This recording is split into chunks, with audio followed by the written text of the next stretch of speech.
For years now, schools across the country have been giving their students laptops and iPads, but we found a school that's actually gone retro, banning computers. Digital detox. You can find this school, believe it or not, in Silicon Valley.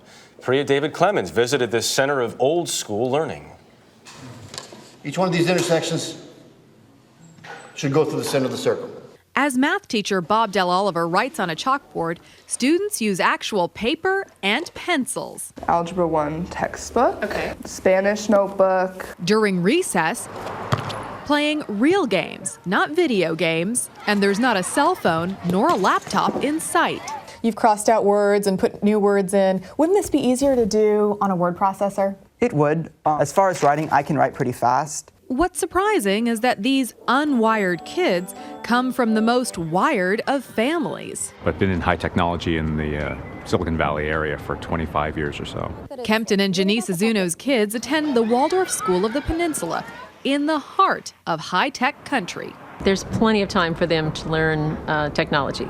Plenty of time. I don't think it has a place in the classroom. Just as you wouldn't let a child use a power tool until they were trained on the power tool, there's a time and place for technology. Why don't you have computers in the classroom? A computer is a good tool. It's a fun toy.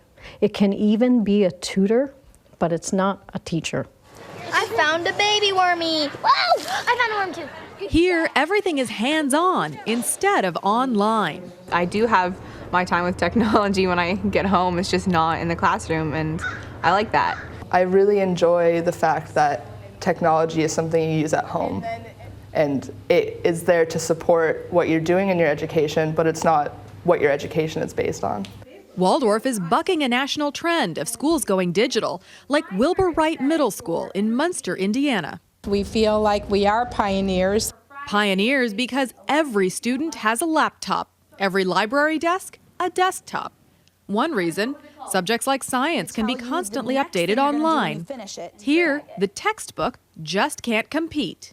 Yes, correct, good. And in those textbooks, they're still reading about the fact that Pluto is a planet. So it's ironic that while Middle America speeds up, some who live in Silicon Valley are taking it slow. Took a field trip to Google, and we were going through their campus, and it was funny because they're so high tech and we were learning about them, but at the same time we weren't using any of their stuff. They do use some stuff. Once classes wind down, Ondine Azuno powers up. Using my phone to text and call and answering emails and doing my homework on my computer. So if you have a choice, would you pick up a book or pick up an e-reader? Pick up a book. The feeling of paper when you're reading it and being able to actually underline and oh, I like this, I don't like this, you can't do that with your Kindle thing. So perhaps the classroom of the future may just be the classroom of the past. Priya David Clemens, CBS News, Mountain View, California.